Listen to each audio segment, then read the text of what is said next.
안녕하십니까. 김소영입니다.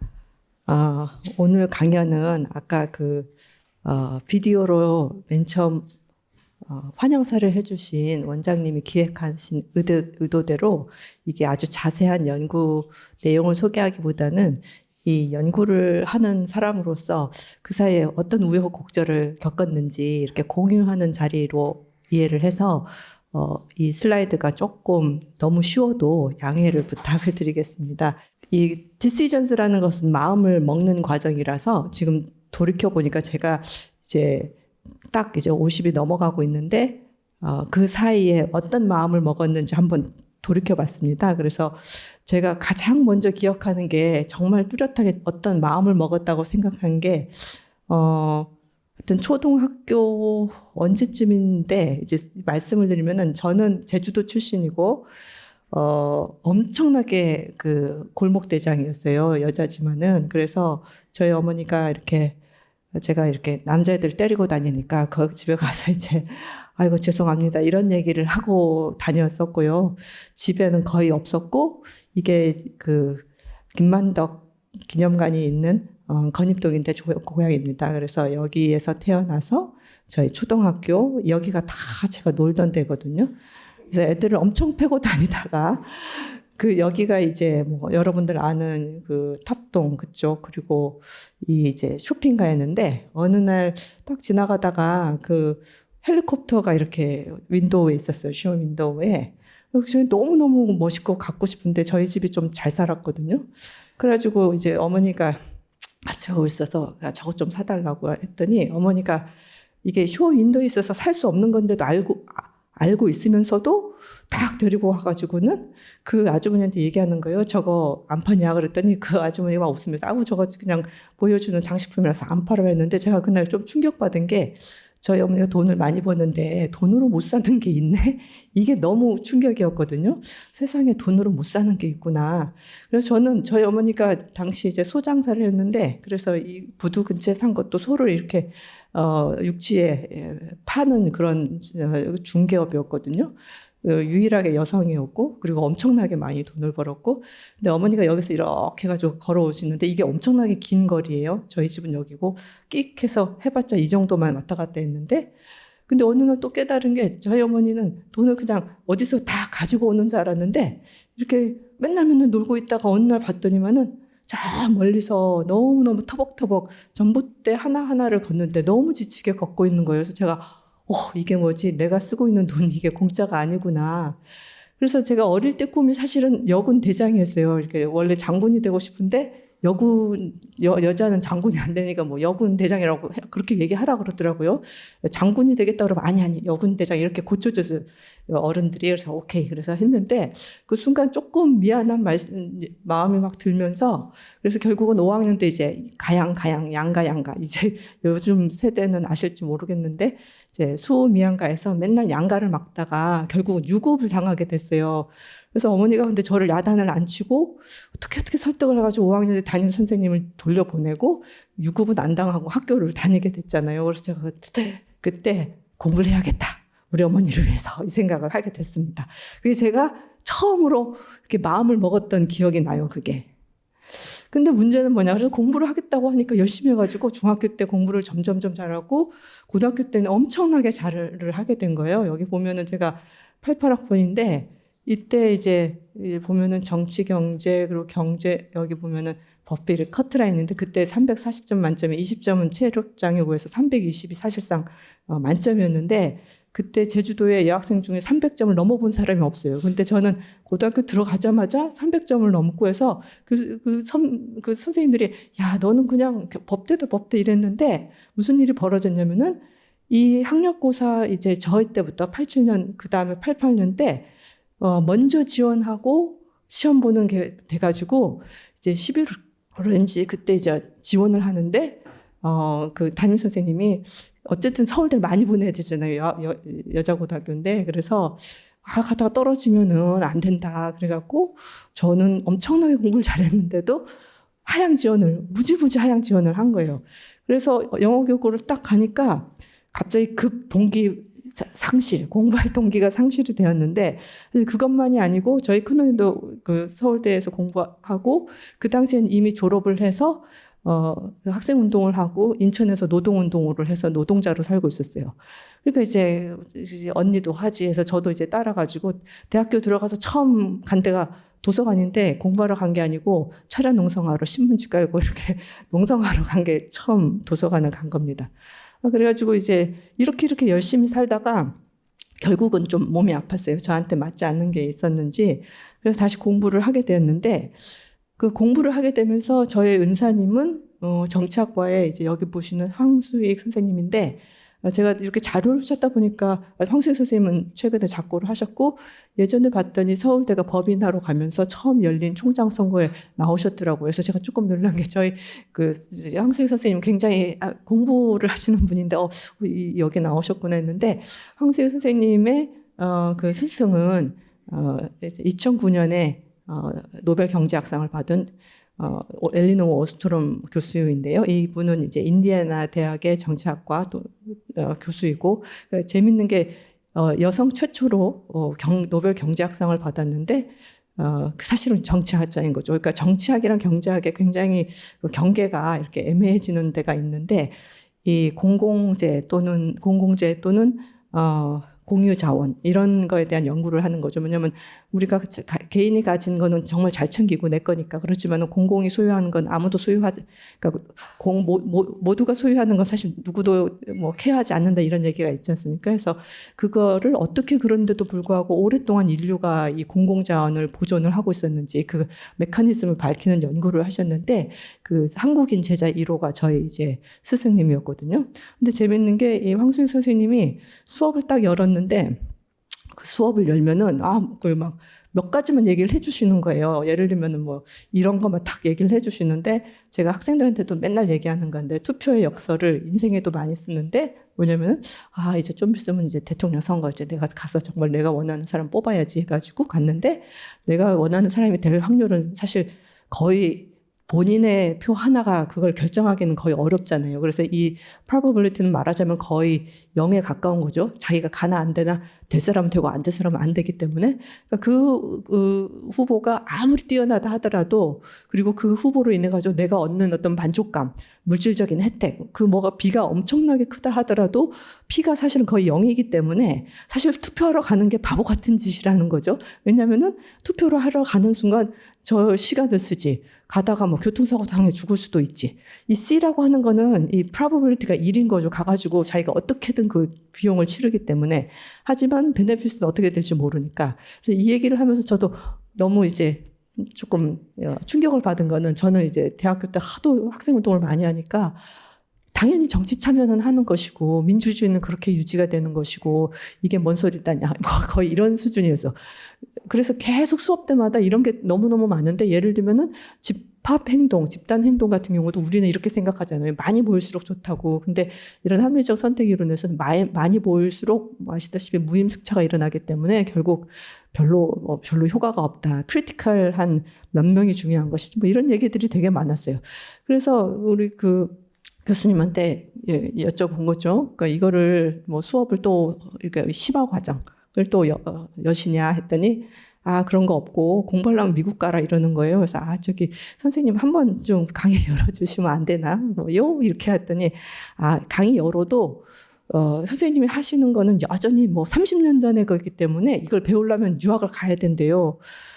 그래가지고, 저기 대학원만 빨리 해가지고, 다시 저는 활동가가 되고 싶었거든요. 그러니까 이제, 활동가가 되고 싶었는데, 유학을 가야 되나? 해가지고, 이게 이제 굉장히 힘든 마음의 과정이었는데, 왜냐면은, 제가 이제 졸업을 석사과정 할 때 되니까 이제 두 가지 선택이죠. 뭐냐면은, 공부는 이제 좀 했는데, 이제, 다시 활동가의 길을 걷는데 예전처럼 학생 운동을 하기는 좀 그렇고, 이제 저희 친구들도 다 떠나고, 그때 아마 좀 계속 했으면 지금 국회의원 됐을지도 모르는데, 소위 386 세대 이래갖고, 그래서 이제 그 길은, 기차는 떠나버리고, 그럼 어떻게 활동가의 길을 걸을지 해서 보다 보니까 제가 마침 정치학에 이제 또 국제정치라는 분야가 있잖아요. 근데 그때 이 제도가 처음 시작이 됐어요. 주니어 프로페셔널 오피서라고 그래가지고 우리나라에서 국제기구에 분담금을 많이 내는데 그에 비해 가지고 한국인 인력을 그만큼 못 보내고 있으니까 외교부에서 이 JPO 제도를 통해 가지고 한국인 젊은 그 전문가들을 파견하는 프로그램을 만들었습니다.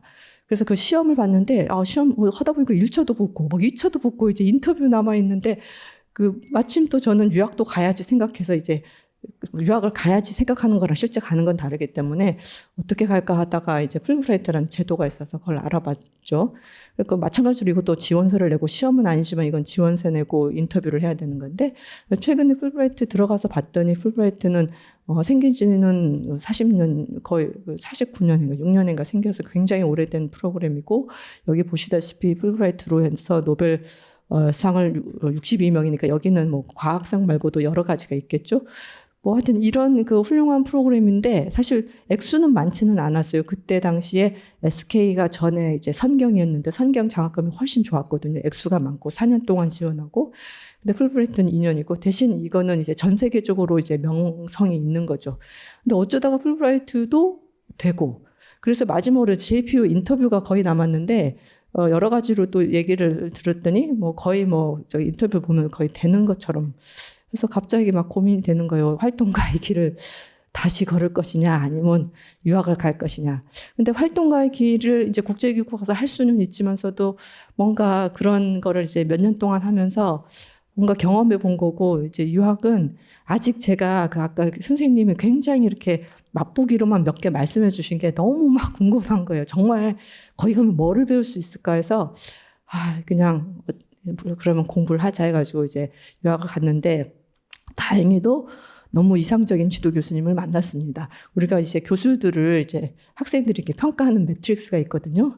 사람도 되고 실력도 있냐 이러거랑 그러면은 막 고민이 되잖아요. 인성도 좋고 실력이 있으면 그 교수님 최고인데 보통의 학생들은 교수님 진짜 깐깐하고 인성도 별로인 것 같은데 실력이 있어서 그 랩에서 버텨보자 이런 선택이랑 실력은 없지만 나를 잘 케어를 해줄 거니까 그 교수 맨날 이런 고민을 하는데 이분은 둘 다 있고요.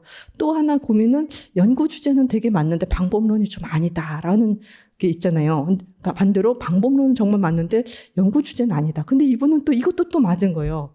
그래서 너무너무 이상적인 이제 지도 교수님이고, 저희가 이제 제가 고년차 되기 시작했을 때 학과장을 맡았는데, 학과장 이제 실에 이제 딱 가가지고 한번, 같이 이제 오피스 아워를 하는데, 보통은 저희가, 한국은 그런 것 같아요. 학생들이 가가지고 교수들을 편하게 만나기도 하고 자주 만나는데, 미국에서는 사회과학 분야는 특히나 거의 혼자서 잘 알아서 공부를 해야 되는, 그러니까 랩 제도 같은 게 아니니까, 그러면은 한 학기 한 번 볼까 말까인데, 한 번 보면은 3시간이고 4시간이고, 보는 거예요, 그분이. 그러니까 그분이 3시간, 4시간을 본다는 거는 저를 만난다고 할 때 저는 학생들 보통 30분 오피스아워 한 학생 많으면 1시간 하는데, 이분은 제가 오면 그날의 반나절을 다 비워놓는 거죠.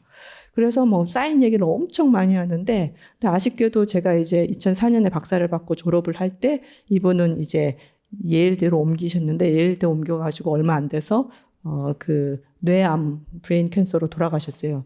그래서 이분을 따가지고 저희 정치학회에서 마이클 월스틴 논문상을 제정을 하고, 저도 이렇게 이 상 만드는데 이제 도네이션도 했는데, 정말 미인 방명, 가인 방명이라고 얘기를 하잖아요. 왜냐면 이분이 지금 이렇게 보이는데 제 나이 또래인 거예요. 그때 돌아가셨을 때.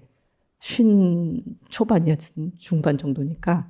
그래서 하여튼 저의 가장 인생의 가장 큰 인연 중에 한 명이고, 근데 이분이 저를 이제 지도를 하면서 이분이 굉장히 수학도 잘하고 계량적인 방법론도 잘하는데 저보고 어떤 프로그램을 소개를 해줬어요. 왜냐면은 정치학과는 처음에 들어가면 기초 통계는 모두가 배우는 거예요, 사회과학을. 근데 중급 통계, 고급 통계는 선택이었거든요. 근데 전 하다 보니까 그게 좀 영어도 덜 쓰고 하니까 성적이 잘 나오더라고요.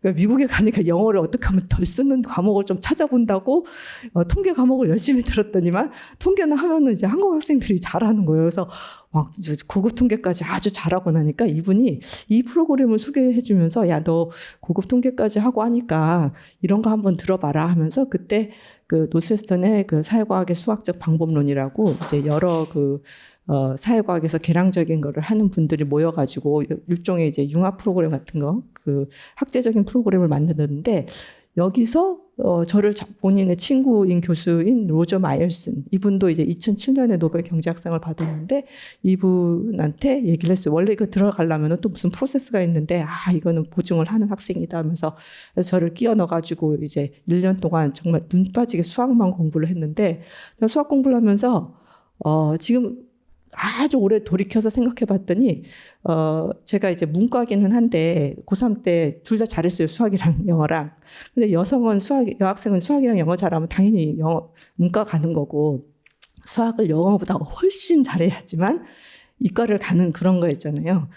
근데 이 공부를 하다 보니까 저의 약간 이과적인 그런 게 막 살아나가지고는 이때 진지하게 내가 정치학으로 유학을 왔지만 뭐 꼭 정치학을 하라는, 내가 뭐 정치학이랑 결혼한 것도 아니고, 그래서 이분한테 이제 한번 얘기를 해봐야겠다 했더니 여기는 뭐 자유롭게 왔다 갔다 하니까 너 그냥 이미 노스웨스턴 들어와 있으니까 뭐 원하면 지도교수 이렇게 해가지고 뭐 경제학과를 가든 수학과를 가든 하려면 할 수 있다 이 얘기를 했는데, 문제는 이분이 이제 1년 동안 수업을 듣고 나서 저보고 요즘 말하자면 하산해라 이런 얘기를 했었어요. 그래서 하산해라가 뭐냐면은 본인이 하버드에서 아주 26살인가 박사를 받고 곧바로 노스웨스턴 와가지고 이렇게 노벨 경제학상을 받을 만큼 엄청 천재인데, 이분도 나이가 들어가면 자기가 이제 최신에 있는 수학의 그런 것들 다 풀지 못하면서 하산을 했대요. 그렇지만 논문을 읽으면 이게 무슨 건지 안다. 그 스피릿을 안다면서 저보고 세상에 그냥 수학이라는 건 없다. 어떤 수학이 있지. 그래서 너가 MMS에 온 이유를 생각해봐라. 니네 지도교수가 왜 너를 여기 보냈는지. 그랬더니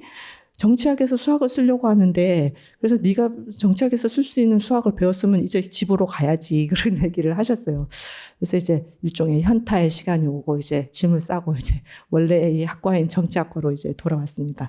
근데 이분과의 에피소드가 뭐가 있냐면은, 이분 수업을 듣는데 정말 10명의 대학원 박사과정생들이 듣는데 제가 이 상태였어요. Y. 그러니까 거기에 뭐 경제학 그 석사, 뭐 그 경제학은 워낙 수학 많이 쓰잖아요. 그리고 박사, 뭐 수학, 그 러시아에서 박사까지 한 사람도 있고 하니까 남들은 다 그 70점, 진짜 시험 문제를 봤거든요. 이렇게 보는데 저는 맨날 20점인 거예요. 근데 이제 한 학기 딱 지났는데 제가 성적이 A가 나온 거예요. A. 미국엔 A 플러스 넣고 A가 최고잖아요. 그래서 그때는 전산이 아니고 이렇게 가가지고 이렇게 확인하는 시스템이니까 이 교수님이 이렇게 기입을 하다가 줄을 하나 이렇게 뒤로 해가지고 저 위에 있는 그 중국의 그 A를 저한테 준 것 같다. 중국에는 뭐 재정, 경제 뭐 이런 쪽이고 수학도 뭐 이중 그 석사를 가진 친구였는데 엄청 잘했는데, 그래서 이거를 어떻게 그냥 가지고 있을까 하다가 공부 못하지만 정직한 학생으로 기억에 남아야지. 그래가지고는 이분한테 찾아간 거예요.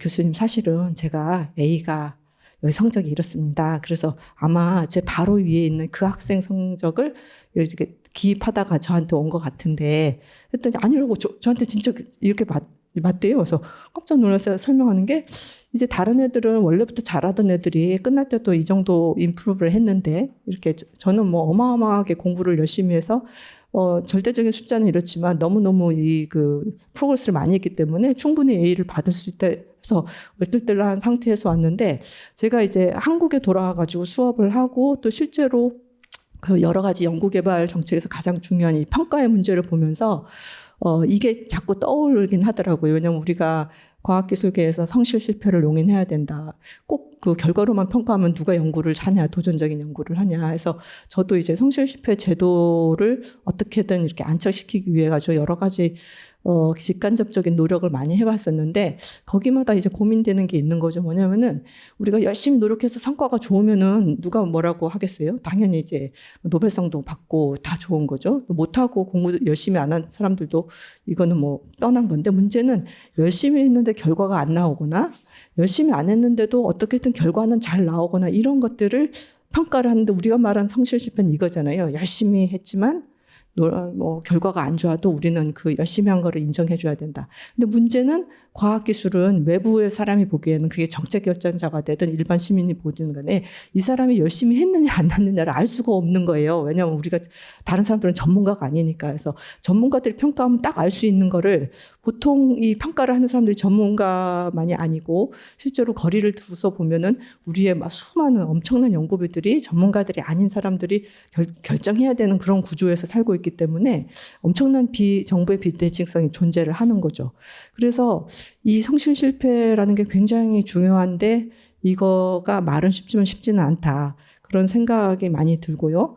그리고 또 평가를 좀 더 말씀을 드리면은 예전에 했던 연구 중에 하나인데 이런 거죠. 그러니까 지금도 우리가 뭐 국가전략기술이니 그리고 계속적으로 이런 미래 유망 기술을 탐색을 하는데 이제 고민이 어떤 거냐면 우리 이 시점에서 T라고 해서 지금 현재 여기 시점에서 여러 가지 그 유망 기술을 다 이렇게 발굴을 하잖아요. 근데 연구자들은 다 자기가 하는 거를 유망 기술이라 그러죠. 안 그러면 어떻게 먹고 살겠어요. 그래서 다 그 세일을 해야 되는데 문제는 이 유망 기술이 지금 시점에서 미래를 보기 때문에 미래의 트래젝토리가 어떻게 될지는 그때 가봐야 알잖아요. 그래서 말하자면은 지금 유망한 게 나중에도 유망하면은 또 좋고 지금 유망하지만 나중에 유망 안 할 수도 있잖아요.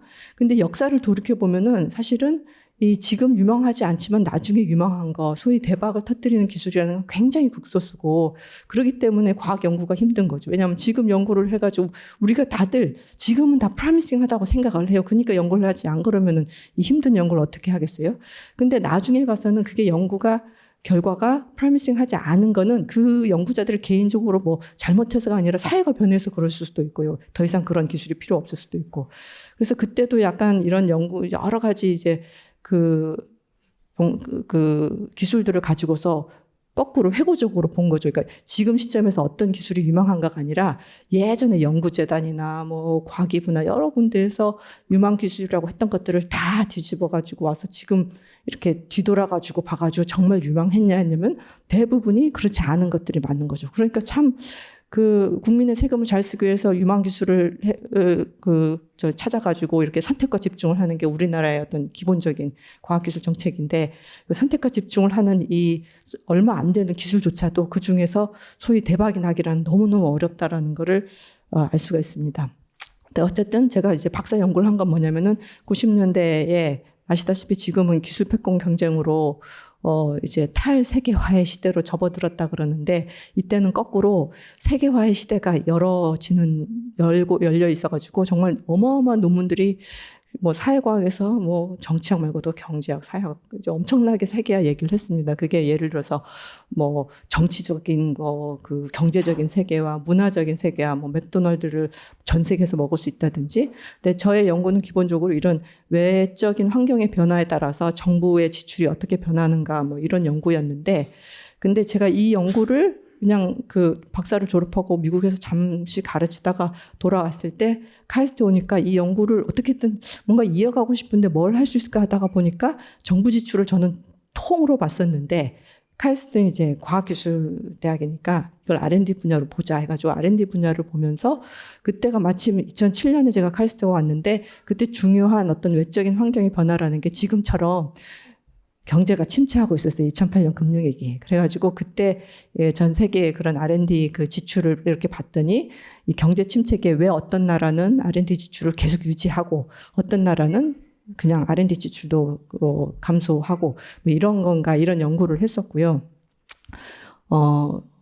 제가 그 유학과 직장 생활하면서 이렇게 이제 3명을 낳았는데 이제 97년부터 2000년 3년 사이에 3명을 줄줄줄 낳았는데 그래서 마지막 그 얘를 낳을 때는 이게 academically productive 해야 되는데 왜 이렇게 biologically productive한가 해서 거의 절망의 상황에서 논문을 마친 게 기억이 나고요.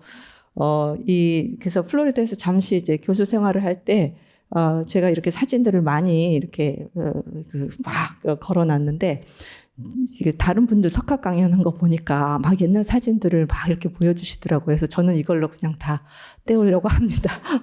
근데 이제 아까 우리 총괄 부원장님께서 저랑 최현식 교수님이 이제 좋은 분들을 안 모시고 왔다. 그래서 이제 약점을 안 드러내려고 그런 거 아니었는데 제가 또 뒤집어서 생각해 보니까 저희는 평상시에 잘하기 때문에 굳이 여기 와가지고 크레딧을 드릴 필요가 없지 않나. 맞죠? 그렇게 생각이 듭니다. 아유, 오늘 제일 잘한 말인 것 같은데요. 그래서 제가 카이스트에 와가지고는 2007년 왔는데 또 2007년이 저는 왜 이렇게 인생이 기구한지 모르겠습니다. 왜냐면 2007년에 딱 왔는데 그때 서남편 총장님 오셔가지고 테뉴어 제도라는 걸 우리나라 최초로 도입을 하면서 제가 1호, 저희 기수가 1호였어요. 서남표 키즈였죠. 테뉴어 1호. 그래가지고 그 당시에 조교수로 온 사람들이 여러 명 있었는데 저희가 진짜 그때 3년 뒤에 테뉴어는 원래 8년 정도에 받지만은 3년 정도에 또 한 번 평가를 받으니까 우리 다 그저 그러면은 여기 근처에 학원이나 차려야겠다 이러면서 엄청난 긴장감에서 살다가 어느 순간 테뉴어를 받는 순간이 왔어요. 이렇게 그 기한이. 그래갖고 이제 거기다가 이제 우리 자기소개 같이 써야 되잖아요. 그러면서 막 하다가 너무너무 아까 말씀 주셨는데 이제 강의할 줄 아는 직원처럼 열심히 학교 일도 했는데 저는 그게 약간 엑스트라로 이렇게 봉사했다라기보다는 이 과학기술 정책이라는 것 자체가 카이스트에서 벌어지는 일이 대부분이 다 사실 그런 성격의 일이거든요. 그러니까 그걸 하다 보면은 연구 생각도 나고 또 여기도 저희 학생들이 와 있지만은 예를 대학원생 문제라든지 연구실의 환경 문제라든지 또 기초과학 문제나 이거는 맨날 카이스트에서 벌어지는 일이기 때문에 제가 생각해보니까 카이스트를 위해서 살았다라고 한 게 맞는 것 같아요. 저희 첫 테뉴어 받기까지는. 그럼에도 불구하고 카이스트에서 만약에 테뉴어를 못 봐서 쫓겨나면 이 나이에 어떻게 되냐 해가지고 약간 이렇게 블러핑을 해본 거죠. I was not born for KAIST 이렇게 가지고 자르려면 잘라라 막 이렇게 해가지고 스테이트먼을 딱 썼는데 지금도 그 학장님 이걸 딱 보고 뭐 하자는 거야 막 그렇게 얘기를 하셨다고 그러더라고요. 근데 제가 이제 전공이 이제 미국에서 국제정치 경제 이렇게 국가 간에 비교를 하고 국제정치 환경에 어떻게 영향을 미치는지 이런 걸 공부를 하다가 카이스트 와서는 크게 이렇게 두 가지로 이제 과학기술의 정부 투자, 정부가 어떻게 과학기술에 투자를 해야 되는지 이런 문제 그리고 기술의 리스크라든지 이런 것들을 연구를 하게 된 것입니다. 그래서 저는 아까 말씀드린 그 마음을 먹는 과정 중에 사실은 이런 여러 가지 활동들을 했는데 이 활동을 하면서 저는 사실은 굉장히 수많은 아주 미세하게 많은 마음을 먹는 과정이 있었던 것 같아요. 특히나 지금 그 노란색으로 칠한 거는 다른 거는 가가지고 앉아서 그냥 자료 보고 검토하고 예, 아니요 이렇게 얘기하면 되는 것들이 많았는데 이 우리나라에서 가장 오래된 이제 국제과제를 할 수 있는 사용 후 해결 문제는 정말 어려운 점이었고 또 이제 교원 임용 양성평등 이게 이제 교육부인데 제가 2016년부터 하는데 사실은 우리 그 MZ 세대라고 하는 이 이제 젠더 이슈라는 게 굉장히 민감하고 이런 상황에서 이제 양성평등 문제를 어떻게 접근해야 되는가 이런 것들도 미세하지만은 굉장히 작은 이제 디시전 메이킹을 하는 순간들이 있더라고요.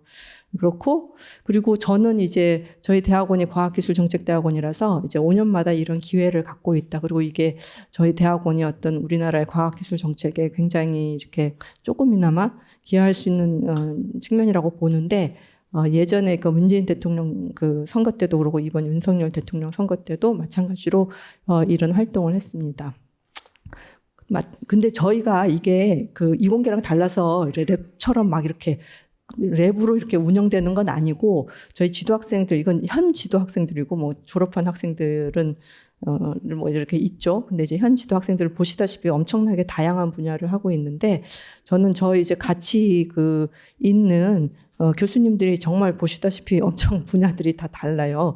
그래서 저는 어떻게 보면은 그때 카이스트 말고 다른 데도 오퍼가 있긴 있었지만은 이게 제가 또 인생에서 가장 잘 선택한 것이 아닌가. 근데 그때 제가 서울에 만약에 있는 대학에 갔으면 굉장히 어떻게 됐을지 모르죠.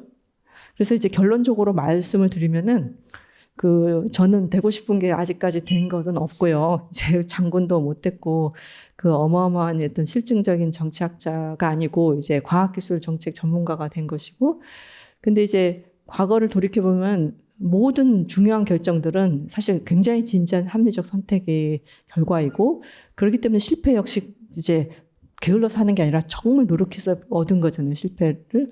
아까 말씀드린 것처럼 결국은, 중요한 선택은 그러기 때문에 하는 게 아니라 그럼에도 불구하고 하는 것이고, 그래서 이 자리에 여기 있는 분들이 다 와 있는 거라고 보고요. 이게 진짜 마지막 슬라이드인데요. 저희 어머니가 맨날 저보고 느리고, 그러면 조금 띨띨하고 이래가지고 남들보다 먼저 시작하고 많이 해야지 똑같은 걸 할 수 있다고 그랬어요. 그래서 느린 돼지는 굉장히 일찍부터 이제 걸어 나가야지 새벽에 이렇게 어디 가고 싶은 데 간다 해서 항상 남들보다 더 많이 해야지 남들만큼 할 수 있다고 그랬는데, 제가 돌이켜보니까 이 아리스토텔레스처럼 어떤 수월성이라는 게 갑자기 존재하는 게 아니라 그냥 우리의 이제 습관인 거죠. 맨날 하는 거. 그리고 또, 우리 이제 가장 위대한 마라톤 선수인 킵초게 선수도 이제 항상 세계 기록을 세우지만, 이 사람은 세계 기록이라는 게 중요한 게 아니고 항상 이게 나의 퍼스널 베스트가 되면 되는 건데, 그게 어쩌다가 세계 기록이면 정말 감사할 일이고, 그리고 마지막으로는 여기 있는 분들, 특히 우리 원장님을 비롯해서 저희 정말 번데기 앞에서 주름 잡는 것 같아갖고 너무 부담이 되지만은, 아마도 우리가 여기에 어떤 일을 할 만큼 했다라고 느끼는 거는 그 이상을 했기 때문에 그게 할 만큼 했다라고 느끼는 것이지, 그 정도만 해가지고 이제 충분히 됐다 해서 포기하는 것은 아직은 여전히 갈 길이 많다라는 뜻인 것 같습니다. 그래서 저 굉장히 두서없이 말씀드렸지만은 이걸로 저의 강연을 마치겠습니다. 감사합니다.